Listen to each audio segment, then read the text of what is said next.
జగనన్నని సింగిల్గా ఎదుర్కోవటం కష్టం అనేది చెప్పకనే చెప్తున్నారు చంద్రబాబు నాయుడు, పవన్ కళ్యాణ్. సో వారి కూటమి ఫెయిల్యూర్ అవుతుంది, ఓటమి భయంతోనే ఈరోజు బీజేపీతో పొత్తు పెట్టుకోవడానికి పరుగులు తీశారనేది కూడా మీరు కళ్ళారా చూస్తున్నారు.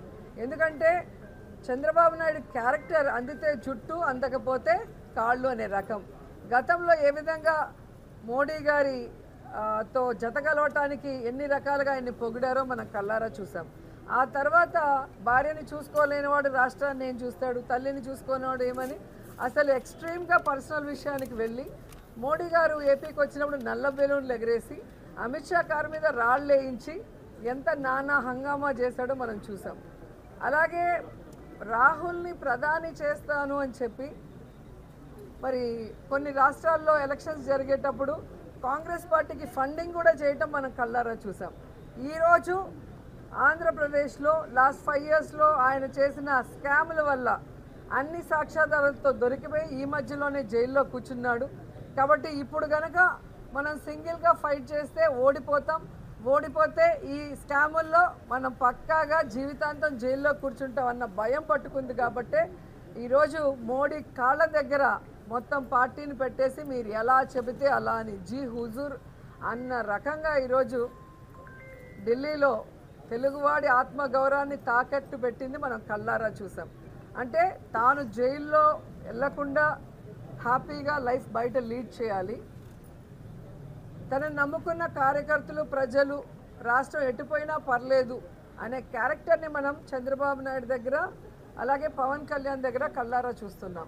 సో వీళ్ళకి ఎవరికి రాష్ట్రం మీద కానీ రాష్ట్ర ప్రజల మీద కానీ ప్రేమ లేదు, మంచి చేయాలన్న చిత్తశుద్ధి లేదు.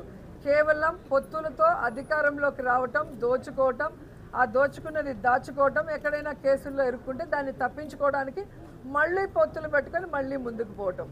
అంటే ఈరోజు ఎలా అయిపోయిందంటే ఎన్నికల్లో గెలవాలి అంటే ప్రజలకి మంచి చేసి ఉండాలి, లేదా ప్రజలకి మంచి చేయబోతాం, ఇవి మేము అధికారంలోకి వస్తే చేస్తామని చెప్పడం లేదు. ఎన్ని పొత్తులు పెట్టుకుందామా, ఏ విధంగా ఆ ఓటింగ్ని తీసుకుందామా అన్న చందంగానే ముందుకు వెళ్తున్నారు అనేది చాలా దురదృష్టకరం. ఇది ప్రజలందరూ గమనించాలి. మనకి మంచి చేసిన వాళ్ళు ఎవరు, మనకిచ్చిన వాగ్దానాలను ఎవరు నెరవేరుస్తున్నారు, భవిష్యత్తులో ఈ రాష్ట్రం బాగుండాలన్నా, రాష్ట్ర ప్రజలు సంతోషంగా ఉండాలన్నా ఎవరికి ఓటేయాలి అనేది ఆలోచించాలి. అధికారంలో ఉన్నప్పుడు ప్రజల్ని గాలికి వదిలేసి రాష్ట్రాన్ని ముక్కలు చెక్కలు చేసి సర్వనాశనం చేసి అప్పుల్లో ముంచేసి ఈరోజు పొత్తులు పెట్టుకొని అధికారంలోకి వచ్చి ఏం చేయాలనుకుంటున్నారు. కాబట్టి ప్రజలు గమనించి అలా పొత్తులతో మిమ్మల్ని మోసం చేయాలనుకున్న వాళ్ళని తరిమి కొట్టండి. మీకోసం అహర్నిశలు ఆలోచిస్తూ మంచి చేస్తూ ఇచ్చిన ప్రతి వాగ్దానాన్ని నెరవేరుస్తున్న జగనన్నకి అండగా ఉండాలని ఈ రాష్ట్ర ప్రజలకి చేతులెత్తి విజ్ఞప్తి చేస్తున్నారు. ఇప్పుడు అదే కదా చెప్పాను, వాళ్ళకి జైలుకి వెళ్ళాలన్న భయం స్పష్టంగా కనిపిస్తుంది. అది వెళ్లకుండా ఉండటం కోసమే ఈరోజు బీజేపీతో పొత్తు పెట్టుకొని వాళ్ళు ఏం చెప్పినా కూడా తనకి తల ఆడిస్తున్నారు. మొన్నేదో చెప్పారు పవన్ కళ్యాణ్ 24 సీట్లకే ఎందుకు ఒప్పుకున్నావు అంటే గాయత్రి మంత్రం అంట. మరి అదే గాయత్రి మంత్రాన్ని చంద్రబాబు నాయుడు కూడా చెప్పి ఆయన కూడా 24 సీట్లలోనే పోటీ చేయమని మిగతావి గాలికి వదిలేయచ్చు కదా. కాబట్టి సిగ్గు లేకుండా ఒక పార్టీ పెట్టి ఆ పార్టీని అమ్ముకుంటూ మళ్ళీ ఇలాంటి పిచ్చి మాటలు మాట్లాడటం, ప్రజలు పిచ్చోళ్ళు అనుకుంటున్నారు కానీ ప్రజలు పిచ్చోళ్ళు కాదు.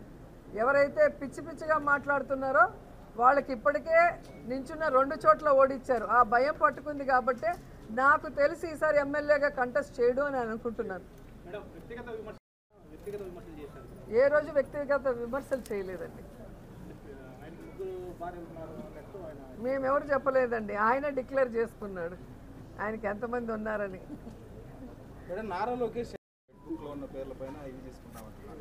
ఆయన ఎర్ర పుష్పం అనేది స్పష్టంగా మీకు చెప్తున్నాడు, అది మీకు అర్థం కావట్లేదు. ఆయన ఎర్ర పుస్తకంలో ఏమి రాసుకున్నా దాన్ని మడిచి బీరువాలో పెట్టుకోవాల్సిందే. ఎందుకంటే ఆయన ఎమ్మెల్యేగానే గెలవలేడు, ఇంకా ఆయన ఏం చేస్తాడు ఆ ఎర్ర పుస్తకాన్ని పట్టుకొని చెప్పండి. అదే మేము ఈరోజు అనుకొని మేము బ్లూ బుక్, గ్రీన్ బుక్ మా పార్టీకి కలర్ కాబట్టి రాసుకునింటే వీళ్ళందరూ అసలు రాష్ట్రంలో ఉండి ఉంటారని ఆలోచించండి. ఇక్కడ రాష్ట్రంలో రాజకీయాలు చేసేది అధికారంలోకి వస్తే ఎలా మన ప్రాంతాన్ని అభివృద్ధి చేసుకోవాలి, మనకు ఓట్లేసిన ప్రజలకి ఏం మంచి చేయాలి, ఏం సంక్షేమాన్ని అందించాలి, ఏం అభివృద్ధిని అందించాలి అని నాయకుడు ఆలోచించాలి. కానీ నేను అధికారంలోకి వస్తే వీడిని వంకోబెట్టి కొడతా, వాడిని కేసుల్లో ఇరికిస్తా, వీడి బట్టలు ఊడదీస్తా, దీనికి ఎందుకు మళ్ళీ పాలిటిక్స్లో? దీనికి పాలిటిక్స్ అవసరమా? కాబట్టి రౌడీజం చేస్తూ నీతిమాలిన రాజకీయాలు చేస్తూ దిగజారుడు మాటలు మాట్లాడుతున్న ఈ పవన్ కళ్యాణ్, లోకేష్ జీవితంలో ఎమ్మెల్యేలు కాలేరు. ఎందుకంటే ప్రజలు ఎప్పుడూ అలాంటి వాళ్ళని ఇష్టపడరు.